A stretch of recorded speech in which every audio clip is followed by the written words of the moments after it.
Yasin daripada ayat 61 hingga 70. Saya ingin berkongsi satu kisah yang mana sangat menarik, di mana Allah Subhanahu Wa Taala telah berfirman mengenai peredaran umur manusia. Di dalam Al-Quran, Allah menyebut, A'udzubillahi minasyaitonirrajim, Bismillahirrahmanirrahim. Wa man nu'ammiruhu nunakkishu fil khalqi afala ya'qilun. Berbicara mengenai peredaran umur manusia itu, di mana semakin panjang tempoh usia diberikan, maka seseorang manusia itu akan kembali kepada kejadian asalnya, iaitu seperti bayi. Allah mampu melakukan apa saja dekat hambanya, tapi Allah nak buat sekarang. Kenapa? Sebab Allah mau tunda hukumannya sehingga ke hari pembalasan, iaitu pada hari kiamat. Menurut tafsir Ar-Razi, orang kafir pernah berkata dan pernah berdoa kepada Allah Subhanahu Wa Taala, "Ya Allah, sekiranya Engkau memanjangkan umurku, maka Kau akan mendapati bahawa tidak ada satu pun kekurangan yang terdapat dalam diriku ini." Namun Allah Subhanahu Wa Taala kata apa? Allah Subhanahu Wa Taala kata, "Apakah kau tidak menyadari bahawa semakin kau menua, maka kau akan menjadi semakin lemah?" Sekiranya kita memperhatikan mengenai the life cycle of a human, kita akan memperhatikan bahawa seorang manusia itu akan menjalani beberapa fasa, daripada dalam kandungan ibu sehingga dilahirkan, lalu menjadi bayi, lepas tu menjadi kanak-kanak, remaja, menjadi dewasa. Kemudian, apabila seseorang itu telah menjadi semakin menua, kita perhatikan pula ada yang masih kekal bertenaga, tetapi kebanyakannya akan menjadi semakin lemah. Orang dapat melihat dan pada kebanyakan aktiviti memerlukan sangat banyak bantuan daripada orang sekeliling. Melalui fenomena inilah surah Yasin ayat 68 itu sebenarnya mengajak manusia untuk berfikir dengan lebih jauh mengenai Allah Subhanahu Wa Taala itu berkuasa dan berkehendak atas sesuatu. Sekiranya Allah kata jadi, maka jadilah, kun fayakun. Daripada kisah itu juga dapat kita simpulkan bahawa kehidupan kita di atas muka bumi ini hanyalah sementara, dan dunia hanyalah sebagai tools untuk kita mencapai matlamat kita, iaitu hari akhirat. Kita seharusnya memanfaatkan waktu yang ada, terutama sewaktu di usia muda. Hamka juga pernah berkata bahawa umur yang panjang sekiranya tidak diisi dengan perkara-perkara ataupun amal kebaikan, maka ianya adalah sesuatu yang sia-sia. Tidak dinafikan masih ramai yang memegang konsep menantilah tunggu tua baru beramal ibadah. Oh, umur aku panjang lagi, sempat kot nak taubat. Salah. So, itu je lagi kisah yang ingin saya kongsikan pada hari ini. Diharapkan agar kisah ini dapat memberi manfaat kepada kawan-kawan saya di luar sana. Semoga kita semua tergolong daripada hambanya yang menghargai waktu dan tidak menyia-nyiakan masa muda dan kudrat yang ada. Bismillahirrahmanirrahim. Saya akan terangkan tentang tafsir Ibnu Katsir, iaitu daripada surah Yasin ayat 61 hingga 70. Iaitu tafsirannya, Allah Subhanahu Wa Taala berfirman tentang orang-orang kafir yang kelak di hari kiamat akan dipisahkan dari orang-orang mukmin, sehingga masing-masing golongan ditempatkan di tempat yang berlainan.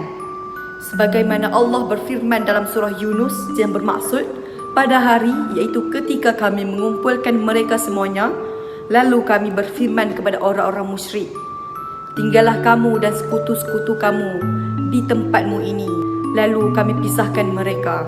Allah akan berfirman kepada orang-orang kafir yang dipisahkan tempatnya dari tempat orang-orang mukmin di hari kiamat itu, tidakkah aku memerintahkan kepadamu, wahai anak-anak Adam, agar kamu hendaknya jangan menyembah dan mentaati syaitan, kerana syaitan itu adalah musuhmu yang nyata.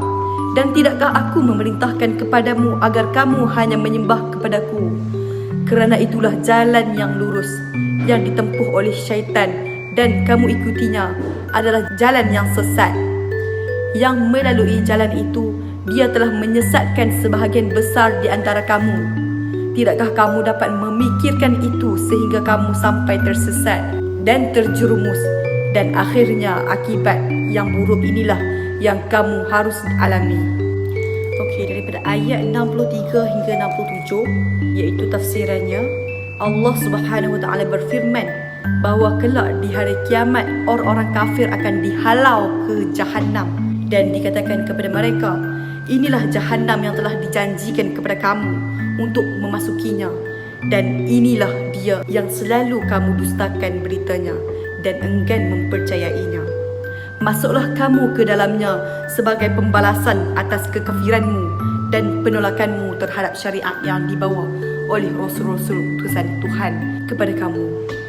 Pada hari itu, Allah akan menutup rapat mulut-mulut orang kafir dan munafik dan akan berbicara anggota tubuh yang lain seperti tangan, kaki untuk memberikan kesaksian atas segala apa yang telah mereka ulah dan usahakan di dunia. Sebagaimana Allah berfirman, dan kami mengkehendaki pasti kami dapat menghapus penglihatan mata mereka, lalu mereka berlumba-lumba mencari jalan.